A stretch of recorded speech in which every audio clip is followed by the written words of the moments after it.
Bonjour, alors aujourd'hui on va voir les documents de bord, d'accord? Et à votre avis, un carnet de vol et un carnet de route, est-ce que c'est la même chose? On va regarder ça et on va définir un peu tous ces documents. Alors on commence déjà par la documentation avion. Le, le pilote doit enregistrer son vol dans le carnet de route, le Journey Logbook. Donc Journey c'est voyage, hein, et Logbook, donc Logbook c'est bouquin, carnet où on enregistre les choses, hein, tout log c'est enregistré, en quelque sorte, voilà. Donc le Journey Logbook, vous en voyez un à gauche, et à droite, vous voyez donc chaque pilote, pour chaque vol, il remplit une ligne. Et ça permet en fait de suivre l'avion, et pour calculer son usure, pour savoir quand il faut faire les inspections des, les visites, les petites visites, les grandes visites, les 50 heures et tout ça, voilà. Après, vous avez aussi le manuel de vol. Donc ça, c'est un document avion. Donc les checklists font partie de ce manuel de vol. Enfin, elles sont tirées de ce manuel de vol, d'accord? Et le manuel de vol, c'est un peu comme la notice que vous avez aussi pour les voitures, qui explique comment ça fonctionne et qui donne les limitations, les performances, les procédures d'urgence et ce genre de choses. D'accord? Ensuite, vous avez aussi des documents, d'autres documents, le certificat de navigabilité, donc Airworthiness Certificate en anglais, le certificat d'exploitation radio, la certification de limitation des nuisances, des fiches de PV, et vous avez comme ça plein de documents qui ne sont pas spécifiquement écrits dans le manuel de vol, mais que vous devez avoir aussi, parce que votre manuel, c'est pas parce qu'il y a un carnet de route et un manuel de vol que votre avion a forcément le droit de voler, quoi. Il faut qu'il y ait, il ait, il ait eu son certificat de navigabilité qui a été renouvelé, avec une approbation pour remise en service lors de la dernière maintenance, ce genre de choses. Voilà. Après, vous avez la documentation du pilote. La documentation du pilote, on l'avait vu un peu dans une des vidéos précédentes. On avait vu qu'il lui fallait sa licence, ses qualifications, son certificat médical. Et en plus de ça, il lui faut évidemment sa carte d'identité et son badge de sûreté s'il va sur un aéroport ou concerné par ce genre de choses, hein, par la sûreté aéroportuaire. On fera une vidéo sur la sûreté aéroportuaire plus tard. Même si ce n'est pas spécifiquement écrit au programme, moi je tiens quand même à faire un point là-dessus pour qu'on distingue sûreté et sécurité. Donc on fera ça un peu plus tard.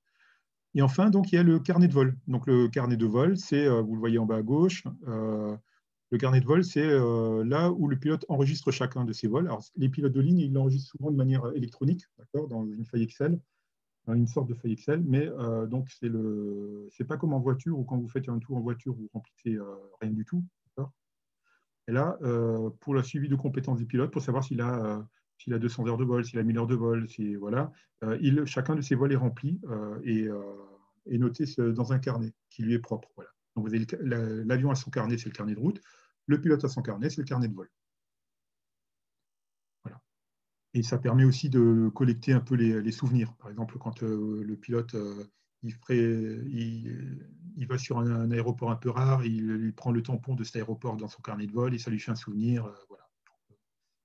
C'est un peu l'historique de la vie de pilote du pilote qui est dans ce carnet. Alors, qu'est-ce que ça nous donne comme question à l'examen?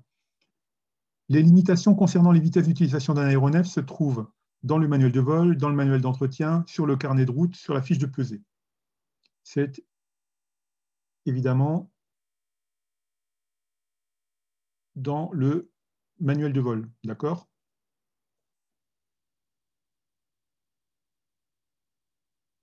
Donc, il ne faut pas confondre manuel de vol, carnet de vol et carnet de route. Ensuite, l'expression Airworthiness Certificate signifie licence radio, certificat de navigabilité, l'avion n'est pas en état de vol, certificat de performance. Donc Airworthiness, ça veut dire navigabilité. Et la capacité de naviguer de l'avion, c'est-à-dire son autorisation, c'est un peu comme le contrôle technique sur la voiture. Donc c'est le certificat de navigabilité.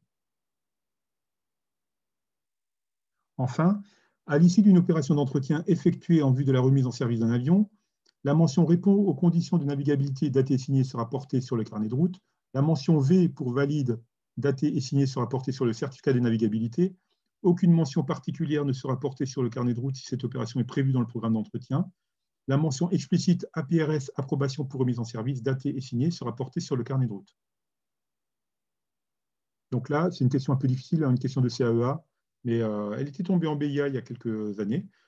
Donc, c'est la réponse D. Hein. APRS, avoir l'APRS de l'avion, ça veut dire l'approbation pour remise en service. Si, lors de votre prévol, vous voyez qu'il y a une magnéto qui déconne, par exemple, on a vu ça dans une vidéo précédente, vous revenez au parking, vous le signalez et vous le marquez sur le carnet de route que l'avion il y a un problème magnéto. Donc, plus aucun pilote ne prendra cet avion tant qu'il n'y aura pas une APRS qui sera notée sur le carnet de route pour certifier qu'il peut de nouveau voler.